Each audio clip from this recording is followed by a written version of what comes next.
యజామహే సుగంధిం పుష్టివర్ధనం ఉర్వారుకమివ బంధనాన్ మృత్యోర్ముక్షేయమామృతాతో మృత్యుంజయేశ్వరాయ నమః. నీలాంజన సమాభాసం రవిపుత్రం యమాగ్రజం ఛాయామార్తాండ సంభూతం తం నమామి శనైశ్చరం. ఓం శం శనైశ్చరాయ నమః.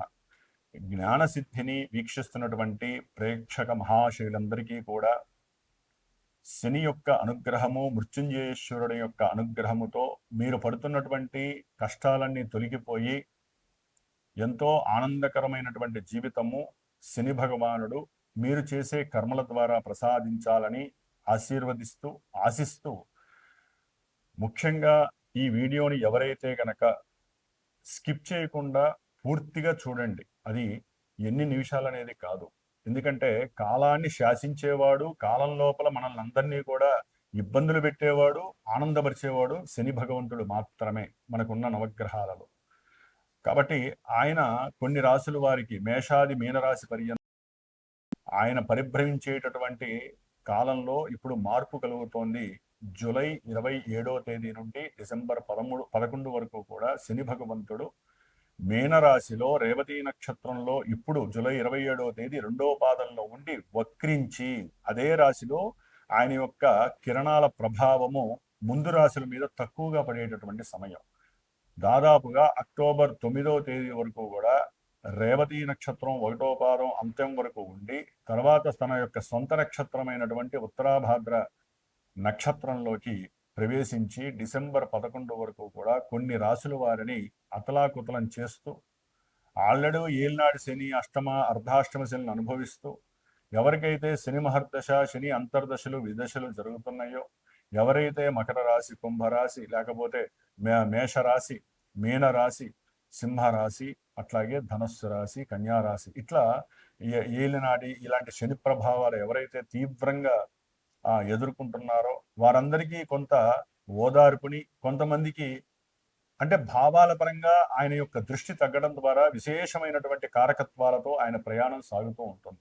కాబట్టి చివరి వరకు వినండి. దాని ద్వారా మీకేం జరుగుతోంది, మీ జాతకంలో అసలు ఈ శని అనేవాడు పాపగ్రహమా పుణ్యగ్రహమా, ఆయన ఇచ్చే ఫలితాలు ఇప్పుడు ఎలా ఉంటాయి. ఇప్పుడు ఎంతో మంది ఆరోగ్యపరంగా తీవ్రమైనటువంటి సమస్యలు అనుభవిస్తూ ఉంటారు. హాస్పిటల్స్, ధనము ఖర్చు అవ్వటము, మానసిక అప్రశాంతత కలగటము, ఉద్యోగాదుల్లో ఎన్నో రకాలైనటువంటి సమస్యలు, ఉద్యోగం వెతికే వాళ్ళకి ఉద్యోగం దొరక్క, ఉద్యోగం ఉన్నటువంటి వాళ్ళకి ఉద్యోగం లోపల ఎన్నో రకాలైనటువంటి భారీ మార్పులు, ప్రమోషన్స్ వస్తాయనుకుంటే అవి రాక డిప్రెషన్స్కి వెళ్ళిన వాళ్ళు, అసలు ఉద్యోగం చేస్తూ ఉన్నటువంటి పోయిన వాళ్ళు, అట్లాగే ఇలాంటి కర్మలు, ఉద్యోగానికి సంబంధించిన కర్మలన్నీ కూడా ఎవరికి ఎన్ని రకాల సమస్యలు ఉన్నాయో వృత్తి ధర్మంలో, అది ఒక పెద్ద రాజకీయ నాయకుడి నుంచి చిన్న కార్మికుడి వరకు కూడా శని ఫలితాలు ఒకేలా ఉంటాయి.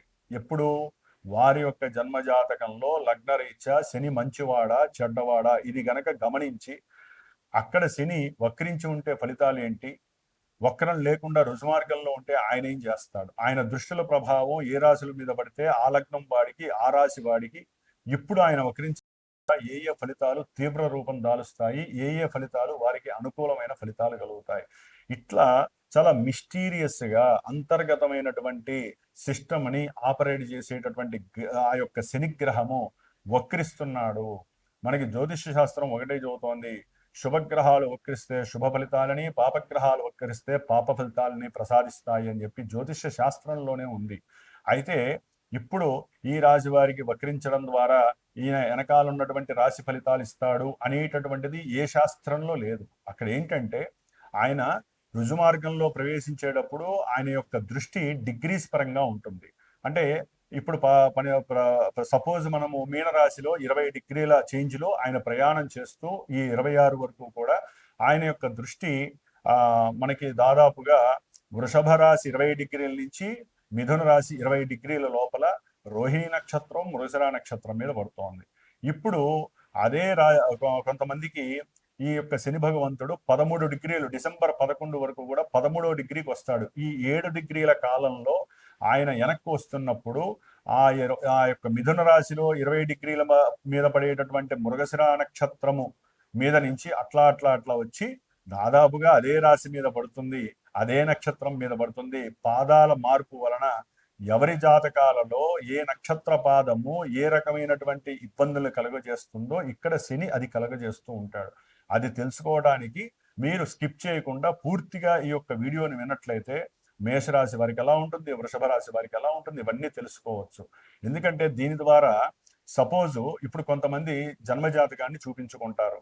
వివాహం గురించి, ఉద్యోగం గురించి, విదేశీయానం గురించి, లేకపోతే పిల్లలు పుట్టట్లేదని, లేకపోతే అనుకున్న కార్యాలు ముందుకు వెళ్ళట్లేదని, ఎన్ని సమస్యలు అంటే తెల్లారులేస్తే నాకు ఎంతో మంది ఫోన్లు చేసి నేను ఎన్నో జాతకాలు చూస్తున్నప్పుడు అక్కడ కలిగే ఇబ్బందులు మొత్తం శని వలన కాదండి. వేరే గ్రహాలు దశలు అంతర్దశలు ఆపరేట్ అయినప్పుడు కూడా ఈ యొక్క శని భగవంతుడు ఏలినాటి శనిగా వచ్చినప్పుడు, అర్ధాష్టమ శనిగా వచ్చినప్పుడు, ఇలా వక్రించినప్పుడు సింహరాశి వారికి జూలై 27 నుంచి డిసెంబర్ 11వ తేదీ వరకు ఆల్రెడీ వీళ్ళకి అష్టమ శని ప్రభావం వలన నానా చిక్కులు, కుతంత్రాలు, కుళ్ళు ఇలాంటి వ్యవస్థల్లో బతకటము, అనుకున్న పనులు విఘ్నత కలిగి, కొంతమంది అయితే తట్టుకోలేని ఆర్థిక సమస్యల వలన, అనారోగ్య సమస్యల వలన ఎప్పుడూ ప్రమాదాలు జరిగేవాళ్ళు. అసలు ఈ జన్మ వ్యర్థం కదా, బతికుండి నేనేం సాధించాలి అనేటటువంటి తత్వము, వేధ ఎక్కువగా జరుగుతున్న వాళ్ళు ఈ యొక్క సింహరాశి వారు. ఒకటి కాదండి, భార్యాభర్తల మధ్య తగువుల పరంగా, వ్యాపారంలో కానీ వ్యవసాయంలో కానీ పూర్తిగా నెగిటివ్గా ఉన్నవాళ్ళు. సరే సామాన్యులే అనుకుంటే ఈ సింహరాశి రాజకీయ నాయకులకి సంబంధించింది, చిత్ర కళాకారులకి సంబంధించింది. వాళ్ళు బయటపడరు కానీ అంతర్గతంగా వీళ్ళు పడే క్షోభ అంతా ఇంత ఉండదండి సింహరాశి వాళ్ళు. శని ఆడే లీలా విన్యాసంలో వీళ్ళ చుట్టూ ఉన్న వాళ్ళని నమ్మేస్తారు. అక్కడే కొంచెం జాగ్రత్త పడండి. బినామీలు పెట్టేటప్పుడు కూడా కొంచెం ఆలోచించి పెట్టండి. మీకు నమ్మకం కలగాలి. మనం ఎంతో కష్టపడితేనే ఒక 10 రూపాయలు వస్తాయి. ఆ 10 రూపాయలు మనం దాచుకోవాలి. భవిష్యత్తులో అన్ని రోజులు ఒకలా ఉండవు. ఇట్లాంటి ఆలోచనలు యాక్చువల్లీ ఈ పెద్ద పెద్ద వాళ్ళకు ఉంటాయి. ఉన్నప్పుడు వాళ్ళు కొంచెం ఆలోచించుకోవాలి. వాళ్ళ జన్మజాతకంలో జాగ్రత్త పడటం ఎట్లా, ఇప్పుడున్న పరిస్థితి వీళ్ళకి అనుకూలంగా ఉందా లేదా అనేది కూడా చూసుకోవాలి. అట్లాగే ముఖ్యంగా సింహరాశి వారికి అక్టోబర్ 9 వరకు కూడా ఈ అష్టమంలో ఉన్న శని వక్రించడం వలన ఆయన యొక్క ఎఫెక్షన్స్ కొంచెం 7వ భావానికి, ఆల్రెడీ ఆయన 6వ భావము 7వ భావానికి అధిపతి అయి 8వ భావంలో ఉన్నాడు. ఇప్పుడు 7వ భావం మీద కాస్త ప్రభావం ఇంకా డబుల్ ప్రమోషన్గా ఆయనకి అవుతోంది. అంటే ఏంటి, ఎక్కువగా కుటుంబ వ్యవస్థలో వీరి గనక అధికారం చలాయించాలనుకుంటే ఈ సింహరాశి వాళ్ళు ఎవరైనా కావచ్చు, పురుషులు కానీ స్త్రీలు కావచ్చు, కొంచెం తగ్గించుకోవాలి. అట్లాగే మాట్లాడే మాట భాగస్వాములతో కానీ, లేకపోతే మీకు ఎవరైనా అప్పించినా, మీరు ఎవరికైనా అప్పించిన అవసరానికి వారితో కానివ్వండి, మీరు చేసే వృత్తి ఉద్యోగ వ్యవస్థల్లో మీ కింద పనిచేసే వాళ్ళతో కానివ్వండి, లేకపోతే బయటకు వెళ్ళినప్పుడు జిహెచ్ఎంసీ వాళ్ళతో కానివ్వండి, ఎవరితోనైనా సరే సంఘంలో మీరు ఒక చోట మీరు కూడా ఒకరిగా బతుకుతున్నారు అంటే బతుకుతున్నప్పుడు సింహరాశి వాళ్ళు కొంచెం జాగ్రత్తగా ఉండాలి. ఈ టైంలో యుగోని పక్కన పెట్టేసేయండి, లేకపోతే శని భగవంతుడు నెత్తి మీద తాండవం చేస్తారు. కీర్తి ప్రతిష్టలన్నీ డౌన్ఫాల్ చేసేస్తారు. అట్లాగే ముఖ్యంగా ఇప్పుడు ఈ అక్టోబర్ 9 వరకు ఈ శని భగవంతుడు వక్రించి 2వ భావము 11వ భావానికి అధిపతి అయినటువంటి బుధ నక్షత్రం అంటే రేవతి నక్షత్రంలో ఉన్నాడు కాబట్టి వీరు కనుక వ్యాపారపరమైనటువంటి ఆలోచనలు కూడా ఎక్కువగా వృద్ధి చెందుతూ ఉంటాయి. ఇప్పటి వరకు కొంత భయపడుతూ ఉంటారు, వ్యాపారం చేయాలా వద్దా అని. కొంతమంది మాకు చిట్టిపాట్లు డబ్బులు వస్తాయి, లేకపోతే మాకు మేము దాచుకున్నటువంటి సొమ్మంతా వస్తుంది, లేదా భాగస్వామ్యం రద్దయి డబ్బు వస్తుంది. వీళ్ళందరికీ కూడా కొంచెము వ్యాపారం మీద అనుకూలమైనటువంటి భావనలు వస్తాయి. సహాయం చేసేవాళ్ళు అంటే ఎవరైతే బంధువులు కానీ, లేకపోతే స్నేహితులు కానీ, అన్నగారు వరుస కానీ సహాయం చేయడానికి ఇప్పటి వరకు తచ్చాట్లాడినా, మిమ్మల్ని ఎన్నో రకాల అవమానించిన వాళ్ళు కూడా మీతో టైఅప్ అయ్యి కాస్త వ్యాపారం పరమైనటువంటి అనుకూలతలు, మీకు ధనాన్ని ప్రోత్సహించే వాళ్ళు కూడా ఎక్కువగా అవుతూ ఉంటారు. కొంతమందికి వివాహపరమైనటువంటి అనుకూలతలు అంటే వివాహం జరగడానికి కూడా శని వక్రించడం అనేది మీకు కొంత యోగ్యకరం అని అనుకోవచ్చు. అయితే ఇక్కడ ఇంకో విషయం గుర్తుపెట్టుకోవాలి, శని భగవంతుడు వక్రించడం సింహరాశి వారికి ఈ భావాల మీద కాస్త ఎఫెక్షన్స్ పడతాయి. కానీ జన్మజాతకంలో ఆయన ఎవరు, శుభుడ పాప, జరుగుతున్నటువంటి దశలేంటి, అంతర్దశలేంటి, ఈ యొక్క వ్యాపారపరమైన, లేకపోతే ఉద్యోగపరమైన, లేకపోతే సంతాన పరంగాన, లేకపోతే చదువు పరంగాన, ఇక్కడ వయసు రీత్యా చూడాలి. ఆయన ఇచ్చే భావాలు వీరికి కొంతమందికి రకరకాలుగా ఇస్తూ ఉంటారు. ఏ 3వ భావం అయితే ప్రయాణాన్ని సూచిస్తాడు, మాటని సూచిస్తాడు, సంభాషణని సూచిస్తాడు, కీర్తిని చూపిస్తాడు.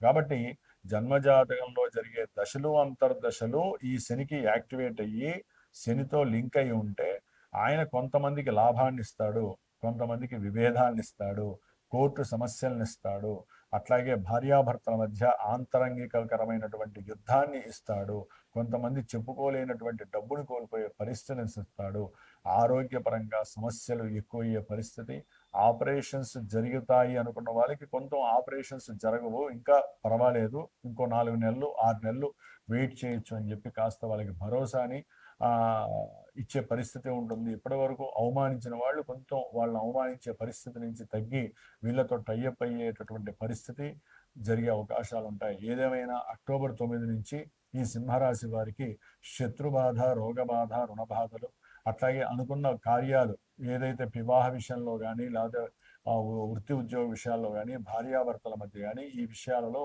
కాస్త ఇబ్బందులు ఎక్కువయ్యే అవకాశం ఉంటుంది. ఇది అందరికీ ఉండదండి. జన్మజాతకంలో ఎవరికైతే గనక దశలు అంతర్దశలు వికటంగా ఉంటాయో, వికృతంగా ఉంటాయో, ఇబ్బందులు పెడతాయో వారికి శని భగవంతుడు ఇక్కడ ఆయన చేయాల్సిన పనులు, ఆ దశలు చేసే పనులన్నీ కూడా ఈయన సపోర్ట్ చేసి ఇంకొంచెం హై స్థాయిలో, హై ప్రొఫైల్లో ఇస్తారు. కాబట్టి సింహరాశి వారు సాధ్యమైనంత వరకు ఇప్పటి వరకు ఆయన ఆయుష్కారకుడై ఆయుష్ స్థానంలో ఉండి కొంచెం అన్న రక్షింపబడ్డాడేమో కానీ ఇప్పుడైతే కనుక ఆయన మారక స్థానం వైపు కొంచెం ఆయన కిరణాలు వెనక్కి జరుగుతూ ఉంటాయి. కాబట్టి అక్కడ ఆ స్టామినా తగ్గుతుంది. కొంచెం జాగ్రత్తగా ఉండండి. ప్రమాదాన్ని సూచిస్తోంది. మాట విభేదాలు, శత్రుబాధలు ఎక్కువగా సూచిస్తున్నాయి. ఏదేమైనా కూడా సింహరాశి వారు ఈశ్వరారాధన చేసుకోండి, హనుమంతుడిని ఎక్కువగా ఆరాధించండి. ఇందాక నేను చెప్పినట్లుగా ఎవరైనా ఇబ్బంది పడే వాళ్ళు అధికంగా ఉంటే వాళ్ళు నాకు ఫోన్ చేయండి, మీకున్న సమస్యను చెప్పండి. ఈ యొక్క ఇందాక చెప్పిన పూజలో పాల్గొనే ప్రయత్నం చేసి ఆ శని భగవంతుడి యొక్క సదా రక్షని, యంత్ర రక్షని మీ దగ్గర పెట్టుకోండి. ఆ దోషాలు వెళ్ళిపోయే అవకాశము మెండుగా ఉంటుంది. ఓం శం శనైశ్చరాయ నమః.